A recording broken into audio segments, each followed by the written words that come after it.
Hey everyone, I hope you all are doing well. This time I would like to make a guide for the 5th round of the Manufacturers Cup World Series 2025, which takes place at the fictional track Sardegna A in Reverse. And as you can already see a little bit on the left hand side, in terms of the usable tire compound being used for this round, as well as the multipliers being used for the qualifying as well as for the race settings as well. As for the usable tire compound, we can only use the medium tire compound alongside the intermediates and the wets.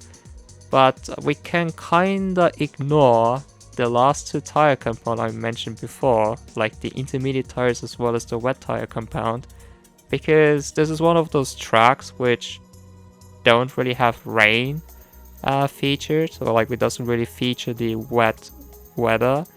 So because of that, we only have to focus on the medium tire only.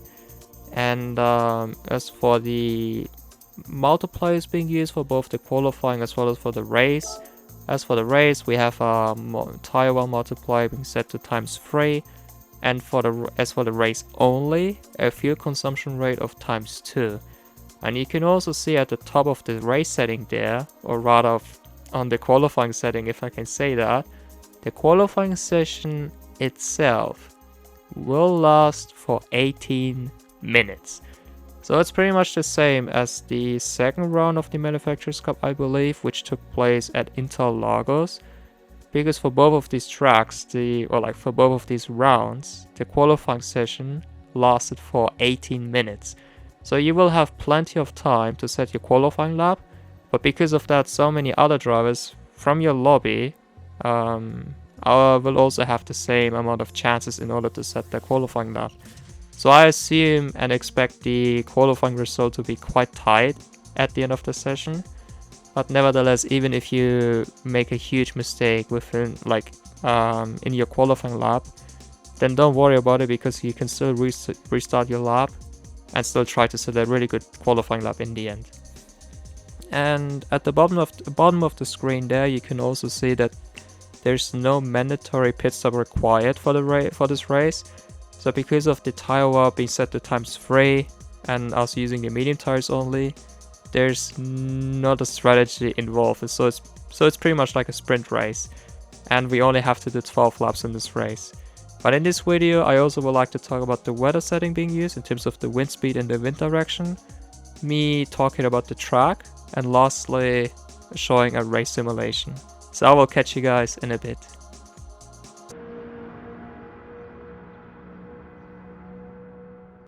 As the qualifying session will last for 18 minutes, I would like to show you whether the wind speed as well as the wind direction will be changed within those 18 minutes as well. So because of that, I'm going to park my car just right before the bridge you can see there, which says the big Gran Turismo logo up there. But you can already see that we will be starting the session with a wind speed of 2.4 meters per second. But after 30 seconds, or like 40 seconds, the wind speed will increase up to 2.5 meters per second. But after maybe 5 minutes, if I can say that, it's going to drop down to 2.4 meters per second.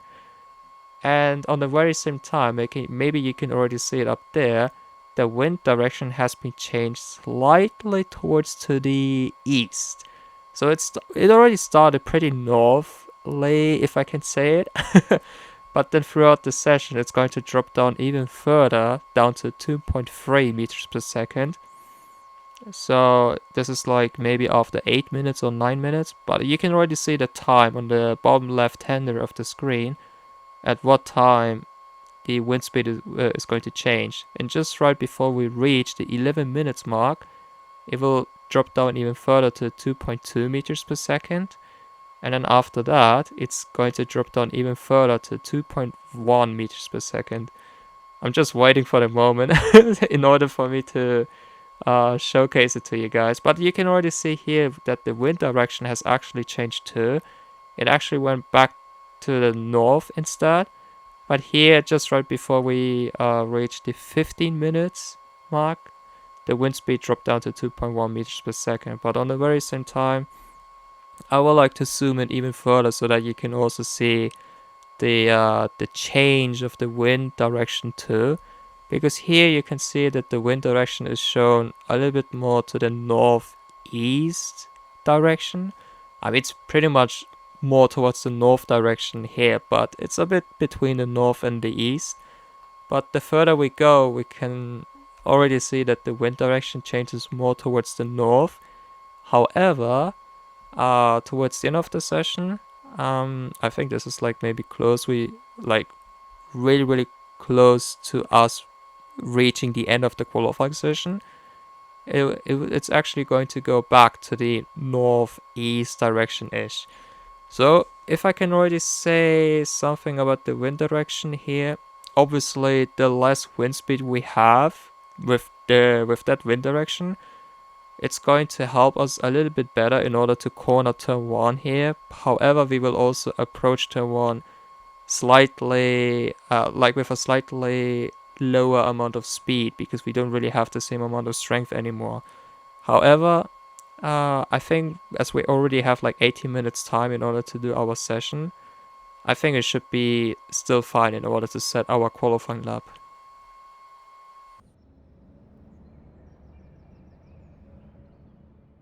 Sardegna A Reverse, but also the forward layout of the circuit, belongs to the high-speed BOP in this game. The reason for that is, we have so many straight lines at the circuit, but also at the very same time having lots of high-speed corners, especially in Sector 1.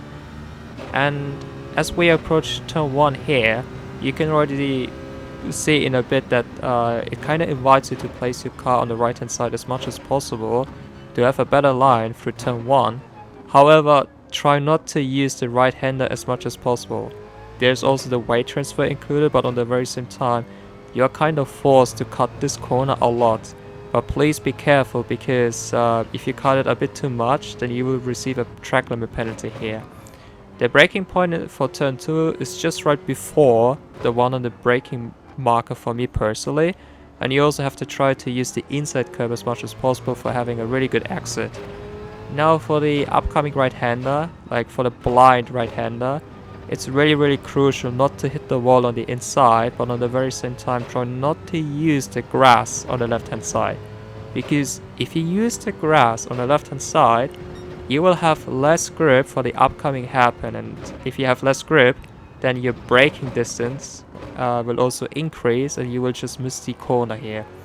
As for the braking into that hairpin, for me personally, I found it a bit easy to brake just a tiny bit earlier to decrease the momentum of my car, and thus that I can also try to brake a bit smoother here. And for the hairpin, they're also trying to use the inside curb as much as possible.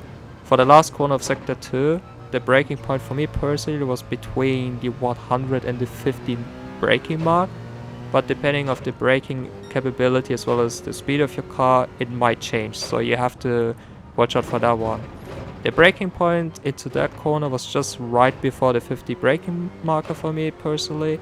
Use the curbs on the inside but not the one on the outside, because that can also unsettle your car sometimes. For the final 2 corners, try to use the curbs on the inside in order to rotate your car a little bit better. But you also have to watch out for the last corner here, because you can also unsettle your car quite easily, and you also have to be a bit patient on the throttle for the final corner, like if you want to exit the final corner there. And that's mainly a lap at the circuit, and now you're also about to see my fastest lap at the circuit so far, which can also be improved because I lost a lot of time in Sector 1, which you're about to see as a comparison with my Ghost, but nevertheless I would like you to enjoy watching my fastest lap at the circuit so far.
Before I mentioned how easily we are able to receive a track limit penalty for turn 1, like if you cut the inside corner a bit too much, this is a good example because here, unfortunately, I cut the inside corner a bit too much and thus receive a 1 second time limit penalty.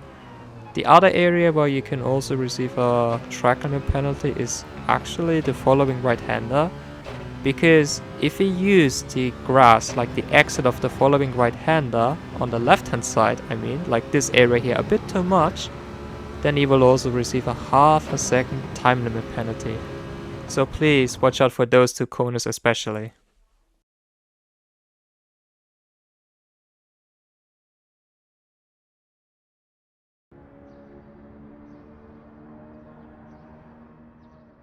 Lastly, I would like to show you a race simulation run for the 5th round of the Manufacturers Cup. And you can already see at the field map down below that the field itself won't be an issue for this race, luckily. Because as there's not really, or like, as there's no mandatory pit stop required, there could still be a chance where some of the other cars might struggle till the end of the race. It could be whether they struggle on fuel or they also struggle with their own tire wear, right? But the Citroën is already known for not being the greatest car in terms of fuel consumption, or like in consuming its fuel. But if the Citroën is able to make it till the end, without any issues by the way, then you can also be sure of your car being able to make it till the end of the race. As for the tire wear, however, this is something where it might get a bit interesting. So as I mentioned it before, the tire wear multiplier being used for this race is set to ×3. It sounds a lot, it can be a lot, but as we only have to lap the circuit 12 times, it might be doable to do it till the end of the race without having any issues with the tires. But on the very same time, it also depends on how good your car is in saving its tires. So recently the MR cars are known to be quite well, or like doing quite a good job in terms of saving their own tires. I would say maybe apart from the Porsche, because the Porsche, or for the German viewers out there, Porsche, they wear the front tires a little bit more than the rear.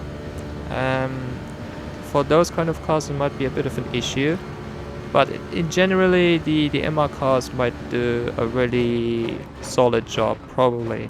Like for this example here, I was trying to go flat out till the end of the race, so I wasn't really trying to look after my tires.